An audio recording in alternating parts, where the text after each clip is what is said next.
In the far north of Russia lies the Kola Peninsula, a vast and lonely landscape of sprawling taiga, shimmering lakes, and stark tundra. It's a place of profound silence, broken only by the wind or the cry of a bird.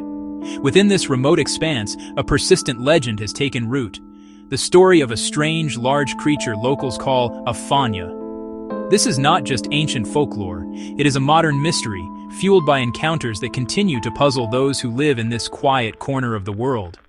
The origin of the name Afonya is uncertain. Some say it came from teenagers after a frightening encounter.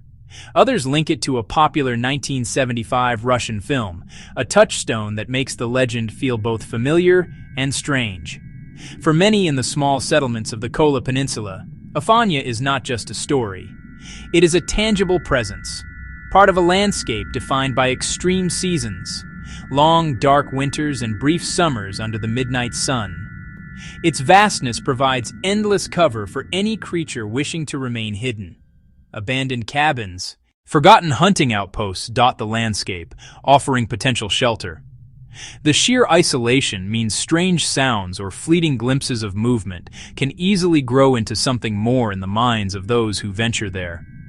This environment fosters a sense of wonder, creating the perfect conditions for a legend like Afonya to thrive. The story taps into our primal curiosity about what might lie just beyond the edges of the known world. It is a narrative built from sensory details.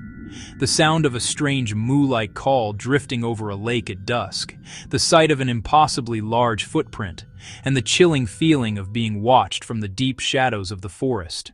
Witnesses paint a consistent picture of Afonya, a powerful and elusive creature, towering 7 to 8 feet tall. Its body is covered in thick, mottled gray hair over dark skin, distinguishing it from known wildlife. The face is described with a round head, a wide, sloping forehead, and unsettling reddish eyes. Its arms are disproportionately long, hanging to its knees. With light-colored patches on its buttocks, it's a strange hybrid of human and animal characteristics. The tracks it leaves behind are another key piece of the puzzle.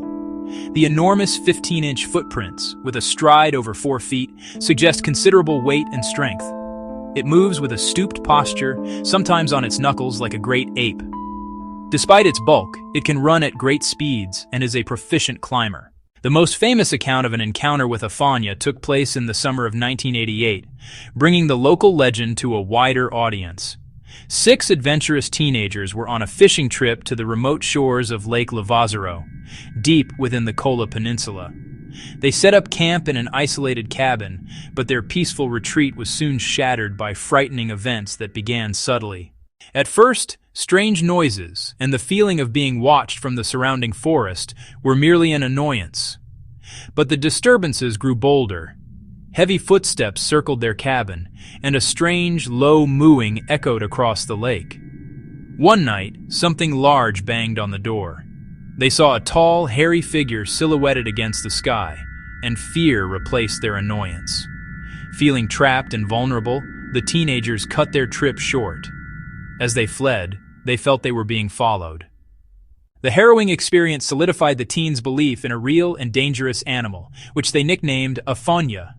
This single event became the cornerstone of the modern legend, transforming scattered folktales into a concrete story. Their account was soon corroborated. A local game warden, a credible source, also claimed to have seen a large, hairy creature near Lake Lovozero, lending significant weight to their claims. These combined reports attracted scientist Maya Bykova, who found the stories compelling enough for a serious investigation.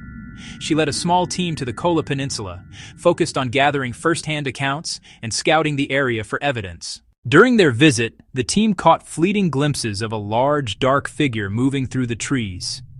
Galvanized, Bykova's team began an intensive search for physical evidence. Their persistence paid off. Near Lake Lovozero, they discovered numerous large tracks matching the size described in earlier reports. They also found clumps of unusual hair caught on tree bark and located samples of feces. Realizing passive observation wasn't enough, Maya Bykova's team tried more proactive methods to elicit a response from Afonya. One experiment involved vocal communication. Based on descriptions of its calls, Bykova developed a specific vocalization she would project into the darkness. To her astonishment, her efforts were not in vain. On several occasions, a similar sound would echo back from the woods. Afonya response: low moaning call. Sometimes, the team would even hear the heavy tread of something large moving closer to their cabin. Bykova's assistant, Nikolai Damelin, experimented with calls, provoking a response. The team also used tape recorders, broadcasting various sounds into the forest, including primate calls, to attract the creature's attention. One night, after broadcasting a series of these sounds, their camp was visited. A large creature approached their cabin, leaving a clear set of footprints in the soft ground outside that matched other tracks they'd found. The team's recordings of strange, moo-like calls and high-pitched whistles became critical evidence. Sound analyst Leonid Yershov studied the tapes, comparing them to a vast library of animal vocalizations. He found no definitive match among the common fauna of the Kola Peninsula. While not conclusive proof, the unique acoustic evidence added a compelling layer to the mystery. The strange, low-frequency mooing was the most commonly reported sound associated with Afonya. The sound was unlike anything made by a bear, a moose, or a wolf. It seemed to be a form of communication, a way for the creature to announce its presence or call out to others across the vast landscape. The recorded whistling sounds presented an even greater puzzle. These high-pitched, complex whistles suggested a level of vocal control unexpected from a large animal. Analysts struggled to match them to any known animal. The sounds remain an enduring piece of the Afonya puzzle, hinting at a biology that defies easy categorization. However, this acoustic evidence must be approached with caution. The wilderness is an acoustically chaotic environment where echoes, wind, and other animals can distort or mimic sounds. Without visual confirmation, a recording alone cannot serve as definitive proof. Despite these limitations, the combination of evidence is what makes the Afonya case so compelling, adding to the intrigue without solving the mystery. Multiple threads of evidence exist: eyewitness accounts, physical descriptions, unusual tracks, hair samples, and strange recorded sounds. While each piece might be questioned on its own, their collective weight is harder to dismiss. The echoes in the tundra, calls, whistles, or heavy footfalls, continue to suggest something is out there. Focus also falls on physical traces, most notably enormous footprints. Photographs show impressions up to 15 inches long, their depth suggesting a heavy, bipedal animal.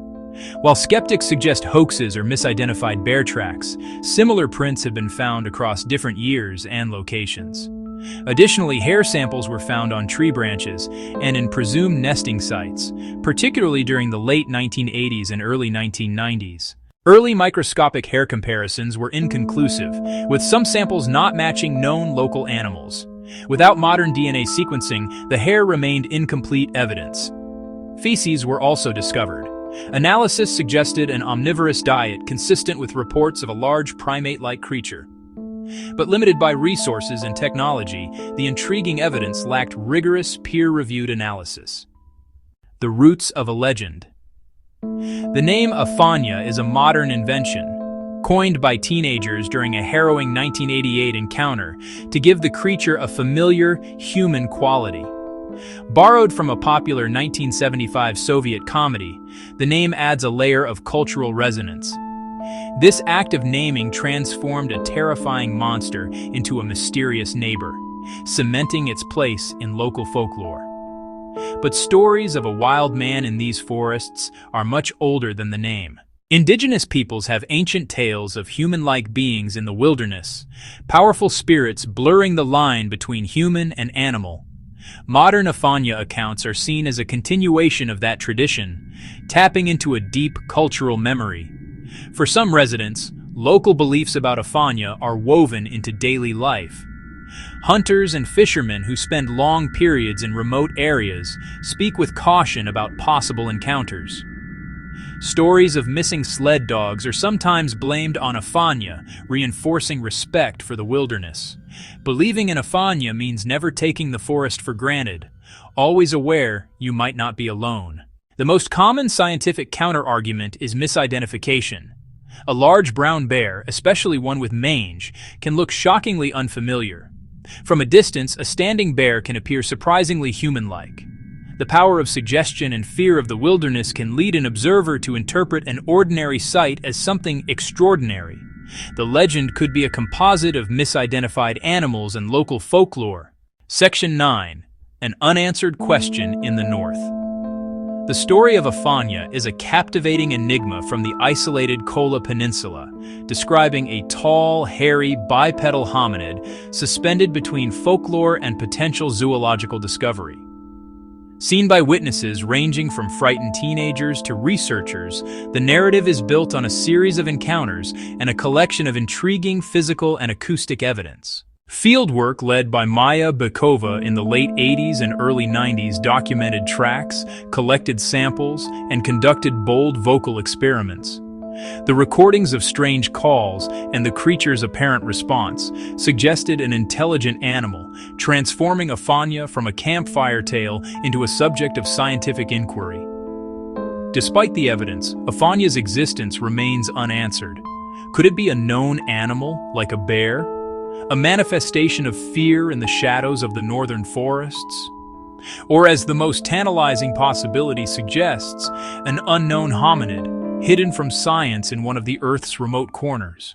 The legend of Afonya endures, persisting in stories told in small villages and in the minds of those who wonder what might be watching from the trees.